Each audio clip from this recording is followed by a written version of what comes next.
Thank you, Tumi, for setting the stage for our conversation. Good morning, Your Excellencies, ladies and gentlemen. It's a pleasure to welcome you to this conversation about one of the most exciting stories in our region, the rise of tourism across the GCC, and I'm joined by the leaders shaping its future in Bahrain and Saudi Arabia. Please join me in welcoming Her Excellency Fatima Al Sairafi, Minister of Tourism of Bahrain, and His Excellency Ahmed Al Khateeb, Minister of Tourism of Saudi Arabia. Thank you so much for being with us. Of course, each country has its own story to tell. In Saudi Arabia, the progress has been remarkable. More than 100 million visitors in 2024, exceeding Vision 2030 targets years ahead, with world-class destinations like the Red Sea resorts and Al Ula. And Bahrain continues to build on its island appeal and cultural heritage through its 2022-2026 strategy. So let me begin this conversation with you, Your Excellency. In Vision 2026, the target is to welcome 14 million visitors annually and increase tourism contribution to GDP to more than 11%. So tell us more, how is Bahrain defining or setting a unique positioning in this region when it comes to its tourism sector? Thank you, Lara, for having me as part of this panel. And it's events like Gateway Gulf and FII that was held in the Kingdom of Saudi Arabia last week that really position our region as a hub for investment opportunities. And it's great to see a great lineup of panelists through Gateway Gulf. And it really deciphers the really unique positioning that we have in the Gulf region, specifically when it comes to the tourism sector. I believe to all the people who have not only visited Bahrain, but who have also visited the Kingdom of Saudi Arabia and the other GCC countries, we can all agree that, yes, we do share a similar culture, but what we have noticed over the past few years that each country also has a very unique value proposition. And I believe building on that has really helped shape what our countries can offer in terms of not just tourism landscape, but in terms of experiential tourism opportunities that we have. When we take a deeper dive into what it looks like in terms of the foreign direct investments that we have attracted in the Kingdom of Bahrain, specifically when it comes to the tourism sector, we've noticed that it has been a phenomenal year in the Kingdom of Bahrain, mainly due to the fact that our foreign direct investments when it comes to tourism has increased by 35% compared to 2024. To reach which level? And that actually, Lara, in itself is not only a testament that we have been doing well in tourism, but it's actually a testament that we have been very clear when we launched our strategy in 2022 that spans to 2026. And when we launched that strategy, we actually made sure that we position ourselves in the Kingdom of Bahrain as an island destination, since we're the only island in the region. But also, more importantly, we wanted to capitalize on the many opportunities that we have in Bahrain, especially that we have been known as a trading hub in the region. And that's also a fact that we have also positioned the kingdom as a business tourism destination as well. Having said that, we work closely with the other GCC countries, not just to promote Bahrain as an independent destination, but as a unified destination as well. And we've seen that there has been significant results when it comes to that. Thank you. So I'm going to go back to many of the points that you have mentioned, but I will move to you, Your Excellency, and my colleague Nasser, who was just on stage, and we sat with you during FII, and you gave us very exciting numbers about the tourism industry. 90 million tourists year to date, 20 million foreigners, 70 million locals. Can you give us a further breakdown about the milestones that you have achieved since you opened the tourism industry just a few years back? First of all, thank you very much. I'd like to thank the government of Bahrain and my friend Sheikh Salman and my friend Minister Fatima for inviting us to participate in this very important conference. Tourism is a sector in the GCC. You know, this region has been focusing on oil and gas and trade, and in the last decade or so, many GCC countries started to drive tourism because we have a lot to share with the world. When we look at the world, we look at the West as a block, and the East culture and the Arabian culture. And I think in the GCC, we represent the Arabian culture very, very well, which is a rich culture, drives hospitality, and have vast history and heritage, where people or the 1.6 billion travelers traveled in 2024 would like to come and enjoy and experience and learn more about our history and heritage. And therefore, we launched in Saudi Arabia our Vision 2030 back in 2016. And since then, we have explored and introduced new sectors, not only the tourism, but also the sport, the entertainment, and culture, and many other sectors, driven by, you know, the vision of His Royal Highness the Crown Prince. And you know, we have my friend the minister here is monitoring our performance and making sure that we are performing. You know, otherwise he always reminds us to keep going. And therefore, in Saudi Arabia, we announced in 2019 that we want to achieve 100 million tourists by 2030, out of which 70 million domestic, 30 million international. We achieved these numbers last year, 30 million international, 70 million domestic, and the target was revised up to 150 by 2030, 50 million international and 100 million domestic. And this one in terms of number, in terms of contribution to the GDP, we aim to reach to the global average, which is 10%, from 3% back in 2019. We reached to 5% last year. Bahrain is much higher than that. I think they are above 10%, and this will put Saudi Arabia as one of the top 10 most visited countries by 2030. A lot of investments inflow to the country, a huge potential. For example, the 4 large carriers in the region, Qatariya, which is number 1 globally, Air Qatar, Emirates, Etihad, and Saudiya, they carried last year 150 million passengers. Only 70 million visited the GCC countries, which shows the potential of capturing the 60-70 million leakage, coming to transit through our airports. And therefore, from a connectivity point of view, we are very well connected. Infrastructure is there. Safety and security, which became a concern globally. The GCC countries are very safe and secure, and the investment into the region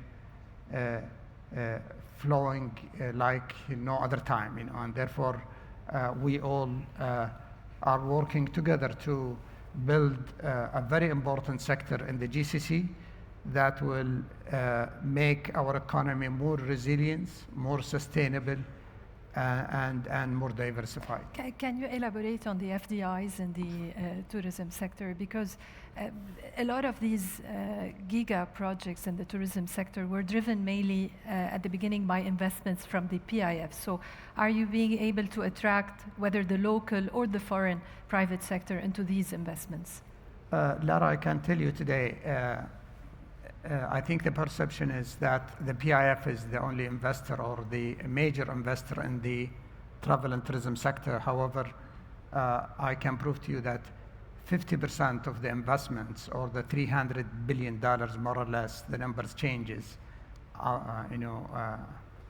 We added any project the private sector announce or PIF announce. That's why every time we give our most recent updated numbers, 50% of the $300 billion investments in the travel and tourism sector. Since the launch of Vision? Yes, is coming from the private sector. Many hotels, I can tell you, many key rooms are coming from the private sector, not from PIF. PIF focused on building cities, destinations. The private sector might be hesitant to go and develop, like the Red Sea, which would require heavy investment in the infrastructure, which the private sector might not be willing to put their money in the infrastructure, while PIF is, and some major destinations like Asir and Abha, the mountains in the south. However, the PIF investment is a magnet and will drive the private sector to join, which has been the case in the last 3 years. So we started to see big investments driven by PIF, where the private sector started to come and follow and join the PIF. And I'll give you an example. In Jeddah, Central Jeddah, this is a project driven by PIF. The project is a mixed use, sits on a 5 million square meter land or 50 million square feet land. We have many hotels are built by the private sector. PIF developed the master plan, is building the anchor assets like the stadium in the development, the opera house, the marina, and then the private sector is joining to build the retail, food and beverage, and hotels. So just to clarify, the $300 billion were invested so far in the tourism sector? And in the pipeline. And in the pipeline. Yeah. How much more in the pipeline out of the $300 billion? Actually, we haven't seen yet the most of the projects are under construction today. For example, by 2030, we will have 50 resorts in Red Sea Global, at the Red Sea. Only 12 in operation so far.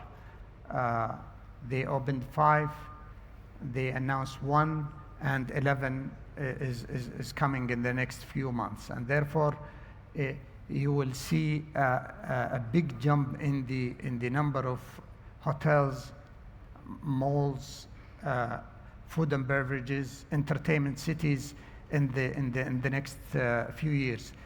Six Flags, biggest theme park in the world, will start operation in this December.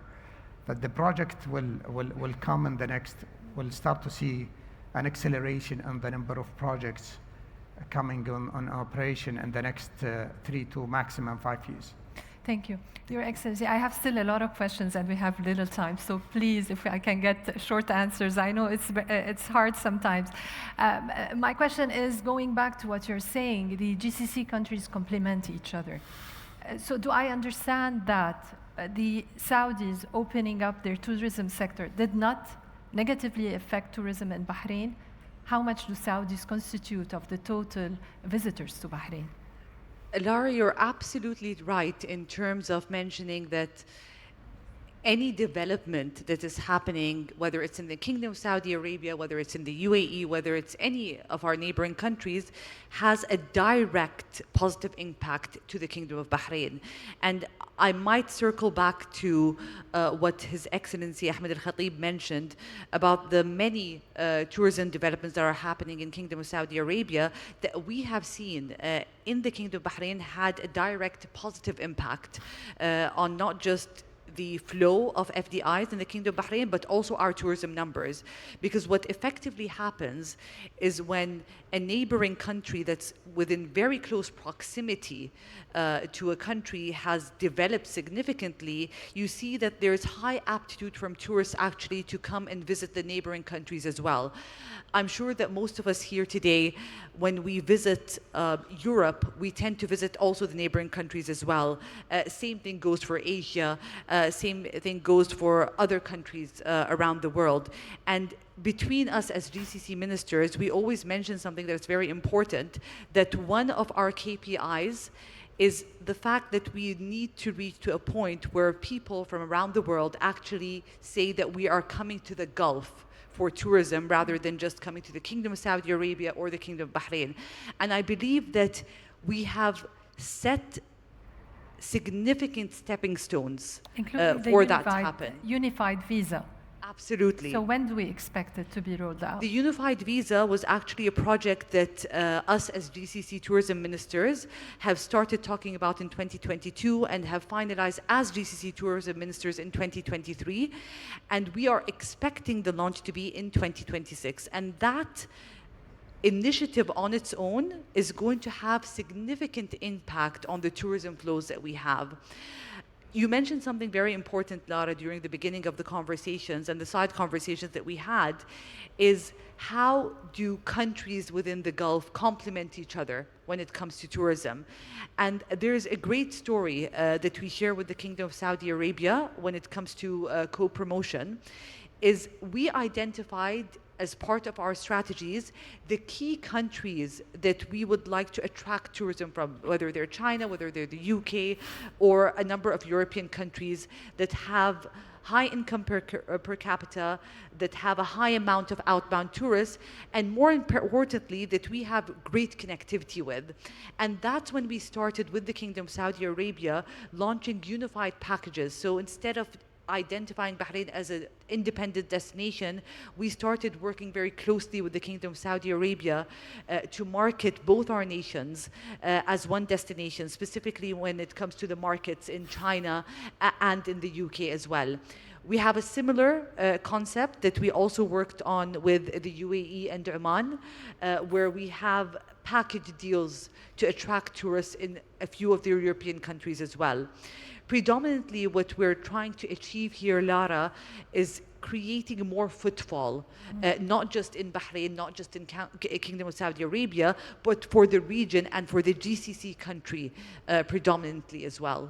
Especially when the Saudi is getting ready to host big events like the Expo and the World Cup. Your Excellency, do we expect other measures to be taken to promote tourism between GCC countries? So we talked about the unified visa. This is regarding the tourist visa and the tourists. How about the expats, the residents of GCC countries? Would they be able to travel between GCC countries without needing to apply for a visa? I agree with my colleague, Her Excellency. We are complementing each other. We're positioning the GCC as the Arabian culture, as the Arabian hospitality, and we have our own history and heritage. And many civilizations came to this part of this planet and lived and left behind them big sites and big memories where many travelers around the world would like to come and experience. And therefore, we should not just look at the 70 million who visited the GCC countries, rather look at the 1.6 billion who traveled around the world and think together in how can we capture some of them and bring them to the region. If I bring a Chinese tourist or Malaysian tourist or a European tourist to come and visit Saudi Arabia, we should encourage them to travel to Bahrain, to Kuwait, to UAE, to Qatar, and to Oman, and so on and so forth, and enjoy the experiences every country can offer. You go to Europe, for example, and you stay in Geneva, you travel by car, it takes you 4 hours without any stop to travel to Milan. You pass by 2-3 countries, you don't know whether you are in Italy or in. This is the model that we are working and encouraging with the unified visa that we hope to get very soon. We should eliminate the borders and make the travel between the GCC countries easy and seamless, and this is what we are trying to do for the last 3 years. Don't forget, it took the European countries or European Union more than 10 years to come up with the Schengen. We've been working on this for the last 3 years, and we are expecting this to happen next year. For 4 years is a record. This is one. Second, each country started to offer special treatment for the residents. For example, Lara, if you are based in Dubai, you can just go get online and get your visa to visit Saudi Arabia in 2 minutes. The visa was offered to 66 countries, and then we added the GCC residents and their families to visit Saudi Arabia, and I'm sure they do the same when they visit Bahrain and Qatar and so on and so forth. Very important to me to make travel easy and seamless between the two countries. We're working to address this, and we are working like one team, the Minister of Tourism, to make sure that when we promote the region, we promote it together, we complement each other, we encourage the people who come to visit other cities and other countries in the region. We used to attract the religious tourists to come to Mecca only and Medina, and then they leave. Now we give them open visa to visit all the GCC countries. This is a huge market with very high potential to attract. Unfortunately, our time is up. Thank you so much for these valuable insights. Thank you for your attention. And the good thing is the next panel is also going to discuss the tourism industry. Thank you so much, Your Excellencies. Thank you. العافية الله يطول. شكرا الله يحفظك.